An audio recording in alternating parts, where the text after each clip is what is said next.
Hi there, I'm Cindy Linden, and this is the Cook Along podcast. Today we're going to make something very, very simple, so simple in fact that I feel a little silly making a podcast of it, but I wanted you to know about it, and making a podcast is how I do that because I don't do just writing things down the way other people do. So we'll cook it together and then you'll know what to do with it, and we'll both be happy we have it in the house. How's that? It's called a Farro salad, and it's got tomatoes and herbs, and the original version of this came from Giada de Laurentiis through the Food Network. I have changed it up a little bit and added a few things, and there's a few things I don't have that I need to sort of modify, so we'll talk about that as we go. But here's the actual ingredient list, and some of this is from the original and some of it's mine. You'll need water, quite a lot of it, 4 cups of it. By the way, this will make about 6 meal-sized servings. 10 ounces, or about 1.5 cups of farro. Farro is a wheat grain. They look like wheat kernels, but they're bigger, and they kind of cook up into things that maybe look a little like barley. They're not quite that big, but it's just a kind of a fun grain to play with. It's a little bit different, and it's got a really nice chewy texture to it. And this is a really lovely way to try it if you haven't ever tried it before. You'll need 2 teaspoons of salt, 1 pound of tomatoes, and we're going to seed those and then dice them, and I'll talk to you a little bit about how to do that. You want a sweet onion, and this is important, not just a regular yellow onion. It'll have too much heat. You want a sweet one. So that means a Vidalia, or if you have them, a Walla Walla sweet. They're the best, but they're very seasonal, have a limited time that you can get them. There's Mayan sweets. Anyway, you want to look in the grocery store, if you haven't already got this at home, for something that says it's a sweet onion, because we're going to eat it raw. You want some fresh chives. That's about 1/4 cup of fresh chives once you snip them up. Now, here's the thing. That's one of the things I'm out of today. So I have put a bunch of dried chives in my measuring cup, and I added some water, so I'm reconstituting it. It looks to me as though if you need to do that, you probably need about 2 parts chives to 1 part water to reconstitute it. Could even be 3 parts chives to 1 part water, because you don't want them soupy. Many herbs, when you use a dried herb in a dish instead of a fresh herb, you have to change the amounts. With this, it's just chives. You know, it's just chives, so we're reconstituting it. We're trying to get up to the right amount of chives. And 1/4 cup is quite a lot of chives. So while I could tell you you could leave these out if you don't have any, you might be sad about that because it both looks pretty and adds flavor. The next ingredient is 1/4 cup of chopped fresh Italian parsley. That's not the curly kind, that's the flat kind. It's not cilantro when you go shopping, it's actually parsley. Cilantro and Italian parsley look a lot alike, but you want the flat Italian kind. And here's a tip. If you don't want to go to the store, or you don't like parsley, you could substitute for this. This is something I've done and it works. You could put in some fresh basil leaves, or you could put in some massaged fresh kale. Gosh, I need to do that one. I need to do a podcast about a massaged kale salad. I'll put that on here soon so that you have a chance to know what that means. But it really just means you're taking some fresh kale, you're chopping it up into bite-sized pieces, and then you're squeezing it and squeezing it and squeezing it over and over, just sort of rubbing it between your hands, and it'll become soft and sort of silky and much less chewy. So the massaged kale can also be used in here instead of the parsley if you want to, or any combination of those things. Parsley, basil, kale, any amounts totaling about 1/4 cup of any combination of those things. You'll need 1 large clove of garlic, and you'll need some balsamic vinegar. We're going to need 2 tablespoons of that, some fresh ground pepper, and 1/4 cup of extra virgin olive oil, and then about 1/3 cup of crumbled feta cheese, kind of to taste. I really like feta cheese. What I'm going to do is make it all up and throw in the 1/3 cup, and if it doesn't look like enough, I'll throw in some more.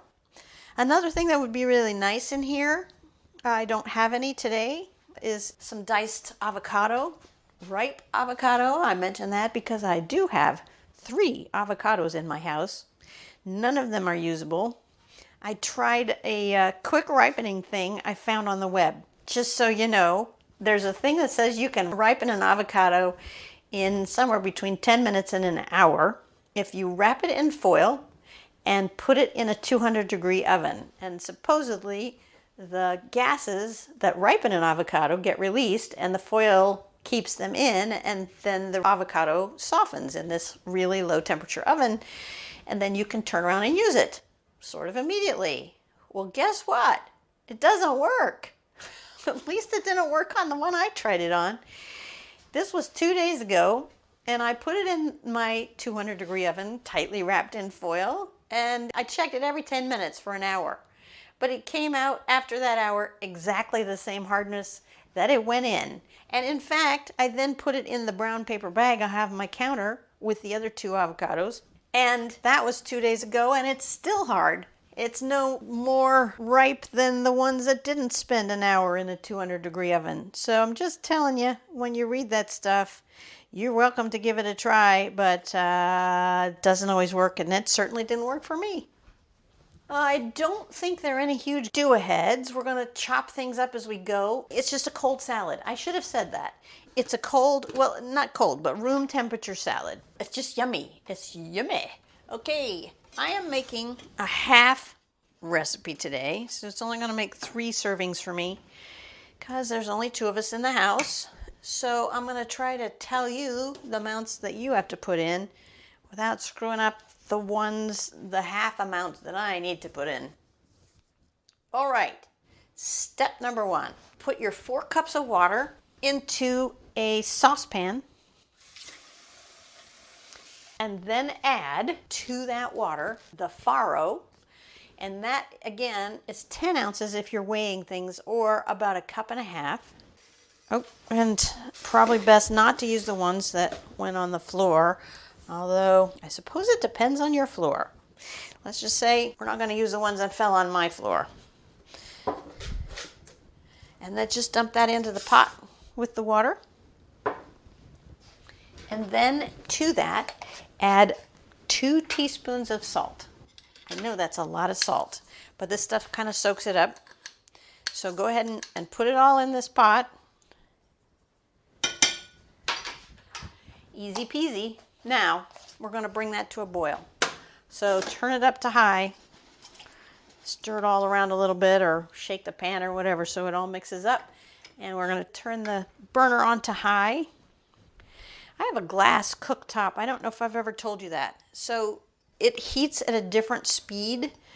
And if you've got a regular electric coil kind of stovetop, yours is going to come to a boil about the same point mine will. If you have a gas stove, it's going to probably be much faster. So you may have to sit around and drum your fingers while the rest of us wait for our water to boil here. I know people really love cooking with gas. In fact, so much so that there's that phrase that means you're succeeding. When you say you're cooking with gas. But I kind of like, well, obviously, I have the glass cooktop. One of the reasons I really like it is because I can cook with residual heat. More so than on a exposed coil kind of electric stovetop. The glass will retain the heat for a while. It takes a while for it to cool down. And of course, gas doesn't do that at all. It's either off or it's on.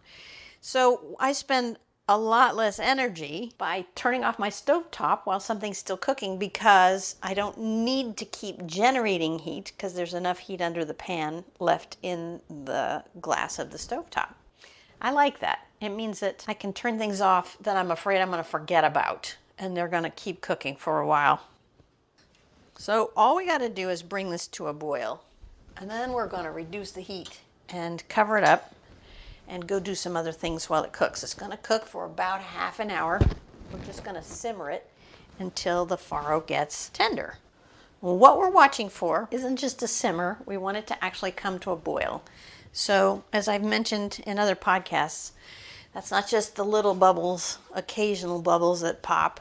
on the surface. It's not even the mini bubbles that pop on the surface. We're trying to get it to an actual like big bubble all at the same time around the pan kind of boil. And it takes a little while. It's coming though. Mine's got bubbles on the top now. Well, I tell you what, I'm going to let you just go away for probably 2 or 3 minutes. It won't be a lot. Just go away for a couple of minutes. When the water's actually boiling, turn the heat down to low, like somewhere between low and 2 or 2.5, the same way you would if you were boiling a pot of rice. Put a lid on it and then come back to me.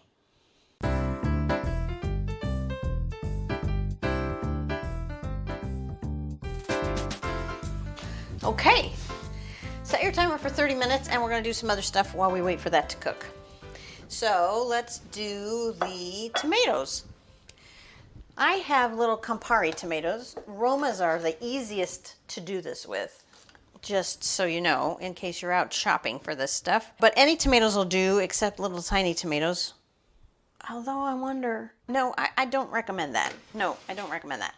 Take your first tomato and cut it in half, stem to stern. So in other words, you're cutting it what I would call the long way. You're cutting the stem in half. And then using your knife, take the little half core out of there on both halves of that tomato. And then get yourself a spoon, just a regular spoon like you use at the table. And scoop the seeds out of this into your compost bin or your disposal or whatever. You kind of make a jab in the tomato and the seeds will come out.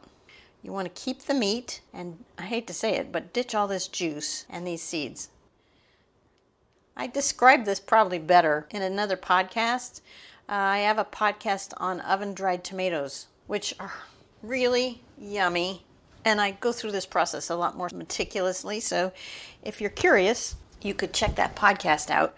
But what you have is sort of the flesh of the tomato, and sometimes you'll see a lot of seeds. Sometimes you'll see no seeds at all. Like right now, I'm looking at a tomato.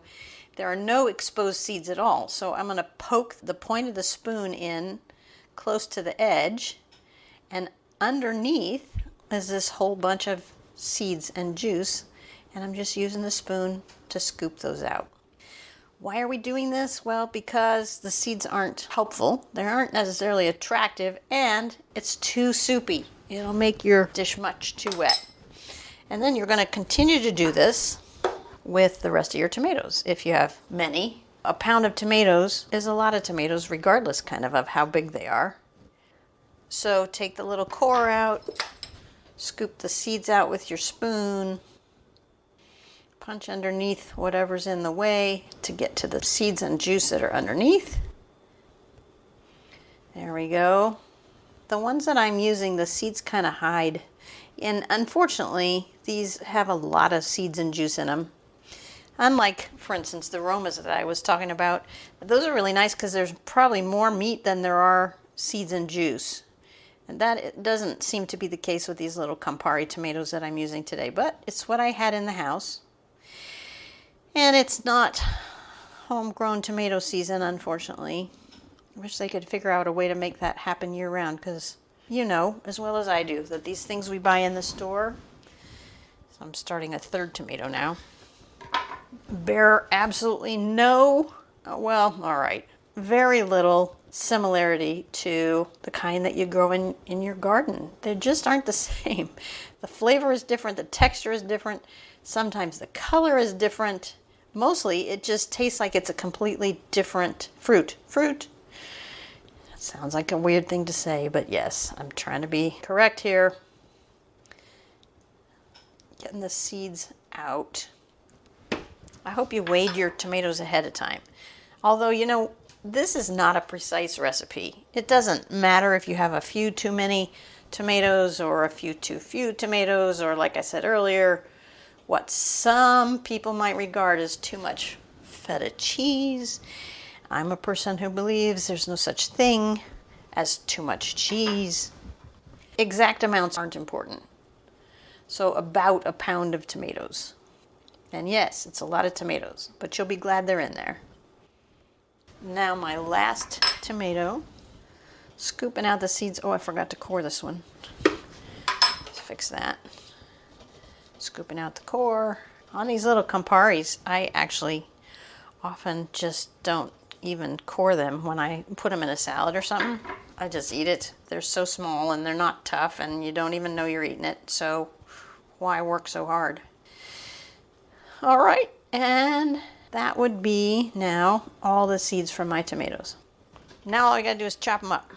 So we wanna dice them into little pieces, probably the size of, oh, it doesn't matter. Think of small bites because it's going into a salad, and when you have a bite of salad, you want a bite of several different things at the same time. So small enough to make up part of a spoon when you scoop it all together. Do that with all your tomatoes. I got a few stray seeds in there, doesn't matter. I do wish I was using something that left more of the tomato behind, because some of these are just sort of hollow shells now. Poor little hollow shells. And I can hear the farro starting to simmer enough to make the lid rattle. You can maybe hear that too. Yeah, it's going pretty fast and furious. I have a glass lid on mine. I love that. That's what I always use for rice or, grains of any kind, quinoa or whatever, because I like knowing what's going on inside the pot. Not that it keeps me from having things boil over. That doesn't seem to help that, but at least when I am feeling anxious or concerned about whether something's cooking or not, I can go look. Plus, on rice, you can tell when the water's all been absorbed that way. Okay, my tomatoes are all chopped up. Now, I'm aware that I'm only making half a recipe today and that you may be chopping a lot more tomatoes than I am. So if you need to pause this, go ahead and do it. And I'm going to move on to the onion. Now I have some that's already chopped up because I had one the other day that was starting to go bad. It was like huge. And so I went ahead and chopped it and got rid of the bad parts. Except some of them are a little big. So I'm going to make them a little smaller. These also probably you want to chop to a size you'd want to take a bite of. And that's going to be an individual preference. The person who will be sharing this with me isn't crazy about raw onion. I am. Well, sweet onion anyway. I'm not crazy about hot onion. But I got to tell you, these sweet onions, I'm one of those people who could just eat them and have been known to do so. Not like an apple, okay? Not like that. But if a slice of sweet onion that I've placed on my hamburger falls off my hamburger, I am happy to just pick it up and eat it without the rest of the hamburger. So here again, I'm at an advantage because I have my onions already chopped up and all I did was make them smaller. You may be in a position to need to spend more time dicing some onions. If you want to go do that, you're welcome to do that. I'm going to start on the garlic. I have a small clove of garlic here because I'm making half a recipe. You want a nice big fat one. And put it down on your cutting board and use a flat thing. What you heard just now was my bench scraper, my pastry bench scraper. I really am going to have to look up the official name of this thing. It has a nice flat side, and I could have just used a knife to squash the garlic, but my knife today is ceramic. I have broken a knife by trying to smash garlic with a ceramic knife, so I'm not going to do that again today. But you just put your flat edge of your knife or your bench scraper or whatever, put it on top of the garlic clove, put your hand on top of the flat surface that's on top of the garlic clove and push down until the garlic cracks, and then peel off the skin. I'm chopping mine now into little pieces because I'm ahead of you on that. And I want these in little tiny, tiny, tiny pieces. So minced as small as you can get it. That'll do. Now, the chives, if you have fresh ones, it's time to chop those up. I'm not particularly excited with the way my dry ones are rehydrating. They seem a little mushy, but I think they'll be okay. They'll distribute throughout the dish and they'll be okay. So now I'm going to take care of my parsley. I'm just pulling the leaves off of the stems here. And you don't really need to worry too much about the stems. If you get some stem, it's not a big deal. But mostly, of course, what you're interested in is the leaves. Pulling off the leaves and putting them into a pile on my cutting board where I am going to then chop it up. And we want that chopped really finely as well, just like the garlic. We don't really want big chunks of this or the garlic to meet our mouths when we spoon the salad into our mouths because, like I said before, it's a raw, cold salad. It's not like you're going to cook these things down. That is all of my parsley. You probably have to keep plucking. I am going to chop mine up now. If you need to pause and go away, having done with the tomatoes and the onions and the parsley and the chives, I'm totally okay with that. Because I won't even know, let's be honest. Finely chop the parsley into little tiny bits. Now, if you're using basil, you're going to do the chopping of that right now, fresh basil. If you're using kale, again, also, you're going to strip the leaves off the ribs and cut them down to, I don't know, like square inch kind of pieces. And then just squeeze the heck out of it. Pretend you're kneading dough and just squeeze a bunch in each hand over and over until they get about a third of the size they started. At most, they get really small and soft and really dark green. And that means you've broken down all the tough parts, and that'll work in here.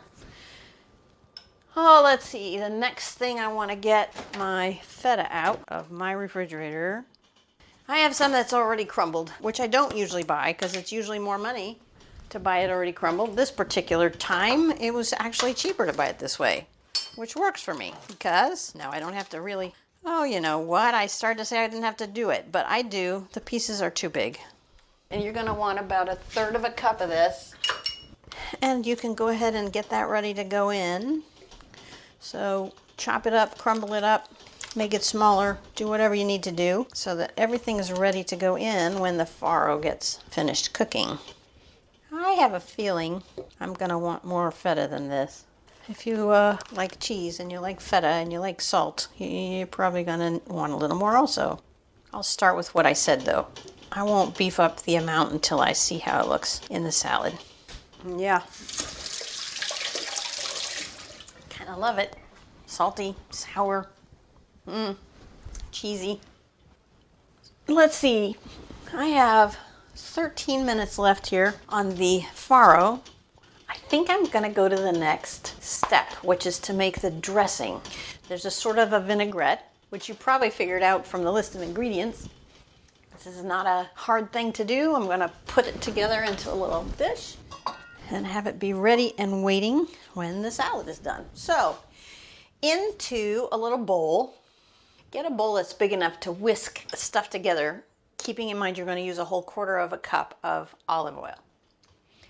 So we're going to put in the garlic we just minced. Teeny tiny little pieces of garlic go into that bowl. Add to the garlic 2 tablespoons of balsamic vinegar. And no, you do not want to substitute another kind, in case you were wishing you could ask me that. You don't want to do that. Balsamic is the right thing. We're going to add a little salt to that. I don't want to add a lot because we used some in the farro, so it'll already have some salt. So I'm going to put in about, I think I'm going to put in a 1/4 teaspoon. Now don't panic. I'm actually only putting in 1/8. I really mean you should put in a 1/4 teaspoon if you're making the 6 servings version. And then some fresh ground black pepper. And that is probably just until it looks like enough for your taste.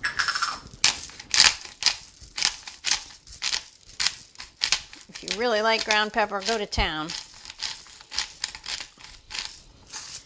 I'm kind of a middle of the road person. In fact, maybe a little closer to conservative in terms of how much black pepper I really like to use. And then after that goes your 1/4 cup of extra virgin olive oil.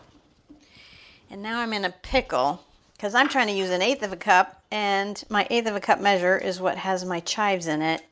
Dang it. Okay, so I'm scooping my chives out. That's okay, I probably should have had them in something bigger anyhow. Yes, I did say 1/8 of a cup for my chives because I'm making half the recipe. You really should have 1/4 of a cup. All right, now in here. Now I have an empty 1/8 of a cup.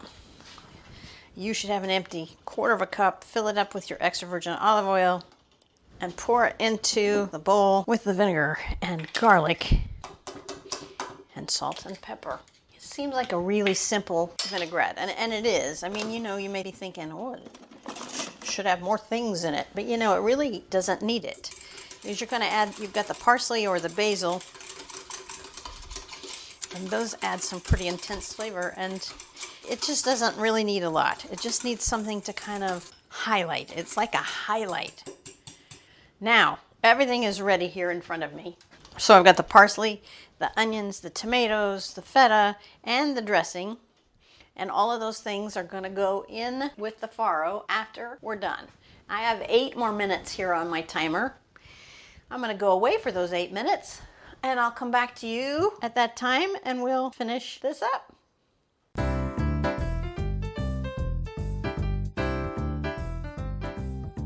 So my 30-minute timer is beeped. I'm looking through the glass lid of my pot, and I can see that there's still lots of water in there.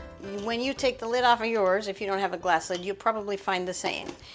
What you want to do now is fish out just 1 grain or 2 grains of the farro using a spoon or a fork or something, and put it somewhere to cool. Meanwhile, put the lid back on. What we want is a nice soft texture. You'll see how salty these are. Yeah, you don't want it mushy. You want a little resistance to it. I'm actually going to try another couple because I'm not sure if that was where I want it. I think so. They're a little chewy. I think I want it that way. We need to drain this now. So get out your colander, whatever you use for a colander. And we're going to dump this into the colander so that the water that remains drains off of there.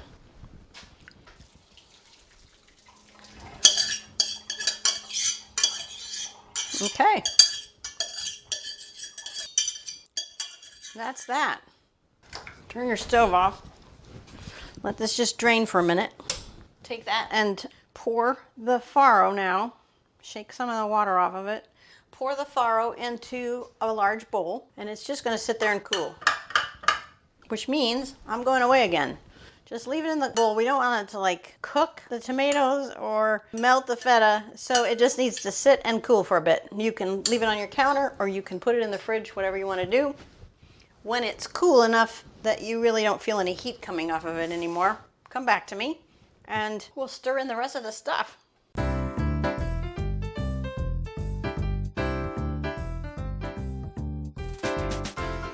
All right, I'm back.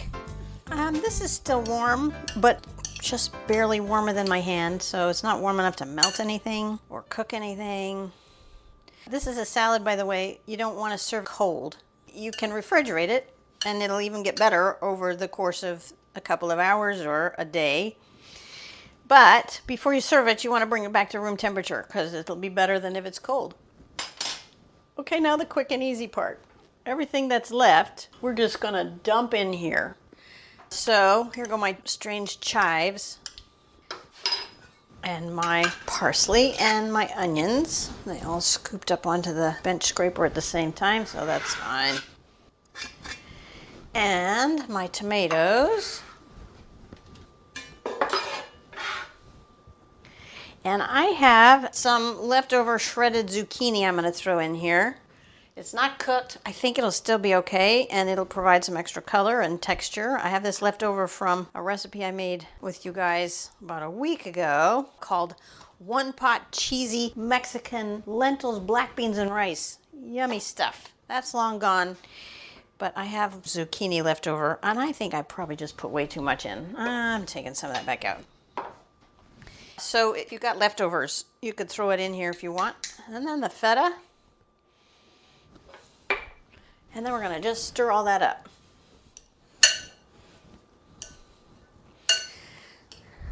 I probably should have taken a picture before I added the zucchini so you could see what it would look like, what it should look like, could look like on your end, but too late. So you'll have to see it with the zucchini. which, by the way, yes, it's shredded, and I squeezed a bunch of the water out of it before I put it in here because I didn't want water to accumulate on the bottom of the bowl. And I'm going to tell you right now, I was right. That was not enough feta cheese. Okay, I'm adding some more feta cheese because there's no such thing as too much cheese.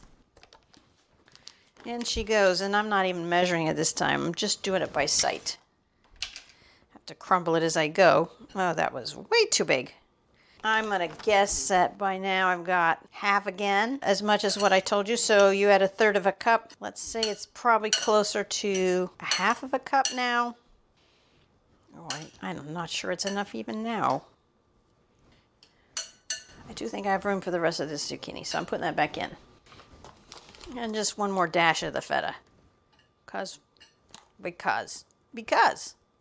Now, a quick whisk of the dressing, because it's been sitting here a bit.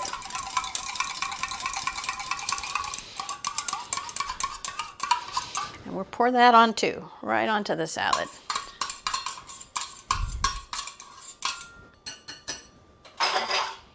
All right, stir it up again.